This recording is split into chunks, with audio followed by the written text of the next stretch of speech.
Did you know that Rathalos used to have an attack where he'd fly up into the sky and circle the room for a while before dive-bombing the player with his claws? This was commonly referred to as Around the World, and would eventually be removed in later games and replaced with various new attacks and mechanics. Being the king of the skies, it made sense that he would attack you in this way, although it's often ridiculed for being an uninteractive and non-threatening attack. Rathalos isn't the only monster to lose an aspect of their design over the course of the series. Many monsters have seen significant changes in the way they fight from game to game, and some have even entirely lost things that used to be core to their capabilities. Today, I'd like to talk about a few of those monsters that have lost abilities and mechanics from one game to the next, and consider the impacts and reasons for these changes. To start off, I've chosen what could be considered the flagship example of this topic, Chameleios. All the way back in his debut game of Monster Hunter 2, Chameleios had two defining unique mechanics, one of which was invisibility. For most of the fight, Chameleios would be almost entirely invisible. The only way you could figure out his location was by sound, the visual effects of his attacks, and his visible breath coming from his mouth while he was enraged. By breaking certain parts on his body, you could disrupt and eventually disable this invisibility, making it much easier to fight him. Paradoxically, this made him a very visually striking monster, and one of the more challenging fights in the game. There were a lot of quirks you had to learn to fight him effectively, and his invisibility made it especially difficult to get a read on how you should approach him. His other defining mechanic was vocal cord paralysis. When hit by his spit and breath attacks, you would have all of your stamina drained and be inflicted with this status that prevented you from typing into the in-game chat. It was a minor but interesting mechanic that was entirely unique. In future games, the status would be removed due to most games he was featured in no longer having a chat feature. The real development came from his inclusion in Rise, where despite having a chat, the status did not return.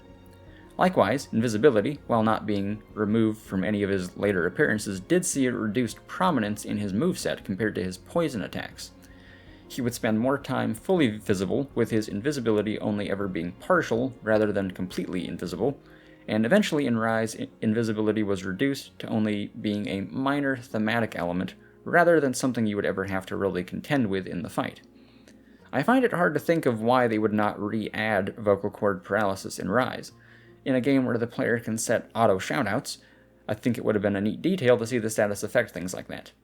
In terms of invisibility, I think reducing its impact was really just from a belief that fighting a monster that you literally can't see was just too much friction for the later games. Up next, we have Blangonga, a monster originally introduced in Monster Hunter 2, whose most recent inclusion was, as I'm sure most know, in Wilds. Blangonga was known for being a fairly formidable mid-game monster in previous games, though it's common to see the sentiment that he lacks some oomph in Wilds. If you fought his 9-star version, you probably especially felt it since increasing his stats alone didn't help much. I believe this is actually from some particular mechanics being omitted from his new design. Blangonga was originally the primary user of the snowball status, where upon being hit by any of his snow attacks, the player would be encased in a big chunk of snow, reducing their movement speed significantly and causing them to be unable to take most actions but move around. This required shaking the joystick to escape more quickly, or being hit by a fellow player to knock you out of it. This status would often leave you highly susceptible to being comboed by Blangonga's follow-up attacks. Blangonga had this mechanic all the way up until Wilds, making it an entirely new change. He does have a frost breath that can freeze you to the ground, but I believe that's the only way he can immobilize you now. As a bonus, it's not a missing mechanic, but one that has been de-emphasized in his new version. Blangonga used to very notably cause large tremors with his slam attacks, which could leave you open to being attacked either by Blongos or a quick follow-up jump or jab by Blangonga. While he does still tremor you in Wilds, it's much less detrimental and easier to avoid, so it doesn't feel like the mechanic is as present as it used to be. In both of these cases, I think their absence and reduction are from a greater design goal we've been seeing since 5th gen, and that's reducing loss of control effects. Things like stun, paralysis, sleep, tremors, and so on have all been heavily reworked to either be less common or have a less detrimental effect on the player. Something like the snowball status would be a huge outlier in how long it used to be able to prevent you from doing any action. Next, we have a monster some people might find surprising on this list, Plesioth. A fan favorite, of course. Everyone is always clamoring for him to come back. He should really be a mainstay monster like Zinogre, I think. Plesioth is an interesting case because he's a monster that had a mechanic added in the middle of the series and then later removed again. That mechanic, of course, being his entire underwater moveset from 3 Ultimate. If you've never played 3 Ultimate, it might come as a surprise to hear that for one game only, Plesioth was a genuinely good monster. In that game, while Plesioth still retained much of his on-land moveset, he could also dive into the nearby bodies of water where you could actually chase him down into now, and fight him on his own turf. This significantly changed the dynamic of his fight and made him a fairly formidable and interesting monster. When you fight him this way, it really gives you the impression that he was a monster ahead of his time, and really always should have been an underwater monster. Of course, the reason why Plesioth lost this side of him is not a mystery. We've not seen underwater combat come back since 3 Ultimate, so Plesioth reverted back to his old self in every future appearance. Now we have a monster that does not often get talked about on this channel. Gigginox from Monster Hunter 3 Tri. And I mean specifically Monster Hunter 3, because the mechanic we're going to talk about is only featured in that game, despite Gigginox having several appearances in the series. If you've never played the game, Tri had a somewhat unique feature where it had an actual realistic lighting system. If something wasn't illuminated by a light source, it would be dark, very dark. So dark you almost couldn't see at all, necessitating the use of things like torches to help you navigate through a cave. Gigginox was a monster that actually interacted with this feature in an interesting way. In the tundra, where Gigginox calls home, it most often frequents the dark caves of the map. Due to his coloration, it's very difficult to see him in the dark. You could walk through the cave and not know that he was on the ceiling the whole time. It's like a form of camouflage. However, he has one critical flaw with it: his bright purple glowing spots. These are your guiding light in the dark that allow you to see him more easily. This was a really neat pairing of a new game feature and a monster that interacts with it. Sadly, it would only get one game to shine, because after Tri, they would go back to the sort of global illumination that is standard in the series, where even places that are meant to be dark are still bright enough to see, which means this aspect of Gigginox is blended into the background as just part of his visual design, rather than being a real mechanic. Next on the list we have Kushala Daora, a classic, frequently appearing elder dragon, originally introduced as the flagship of Monster Hunter 2. In the modern games, Kushala is often seen as annoying because of how he knocks you around with wind pressure and gets you stuck inside tornadoes. Originally though, he was designed with a mechanic to help deal with this that fell by the wayside eventually. For most of his appearances in the series, Kushala's wind abilities could be turned off by afflicting him with poison. For the duration of the poison, he would become significantly less threatening and be unable to push you around with his wind aura.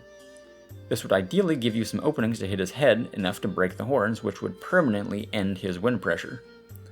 This mechanic was sort of replaced in World with Elder Seal, and then completely removed in Rise. I think it's a shame a mechanic like this is gone, because it's one of the few examples in the series where a status was able to actually mechanically debilitate a monster beyond just its normal effect. Especially for poison, which is often one of the weaker statuses to bring to a hunt. It gave you a reason to make a poison weapon and bring it along for certain hunts, specifically to counter Kushala and make the hunt go by easier. Like I said, Elder Seal replaced the mechanic in World. It didn't really have the same vibe, though it did more or less mechanically accomplish the same function. But with Rise, it was gone entirely, and the reason for that is actually just because Kushala lost his wind pressure almost completely. Which I suppose could be an added lost mechanic for this section. Despite visually still looking like he radiates wind auras, it doesn't have any mechanical effect anymore. I would say this is a further erosion of his identity to the point where he just became a fairly generic dragon enemy, rather than the master of wind and storms he originally was. While his attacks still look like he's attacking you with wind, you could just as easily replace them with any sort of beam or AoE, because the thematics of being pushed around and knocked down by wind are mostly gone. I'm going to mention another monster here real quick. We'll not spend too much time on it because it's not something that everyone doesn't already know, but I feel it's worth mentioning. Gigginox lost all of his underwater mechanics. Wilds did give him a scripted underwater segment, but of course it pales in comparison to his original form. He's still basically just land Gigginox, like we got in GU, and we already had land Gigginox in 3rd gen. He was called Ivory, and he sucked. Underwater combat for the Wilds expansion. You heard it here first, folks. It's gonna happen. Okay, anyway, moving on.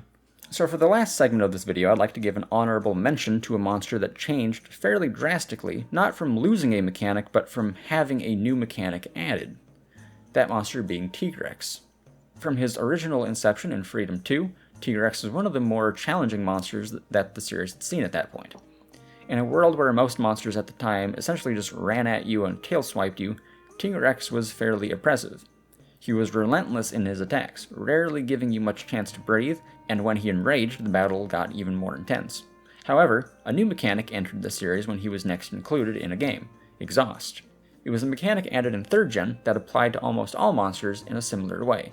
Monsters would attack you, enrage, and then eventually tire out and become slow, sluggish, and clumsy for a while, giving you ample time to deal damage. This was an interesting mechanic that survived throughout all the games until now, and it certainly added a cool dynamic to monster fights where you could sort of outlast their aggressive outbursts, and rely on eventually getting a break to really deal some damage. This of course also applied to Tigrex, but for him, this felt like it was really changing the design of the fight itself. No longer was Tigrex this relentless powerhouse of oppressive attacks. He would eventually just tire out like every other monster and flop down helplessly.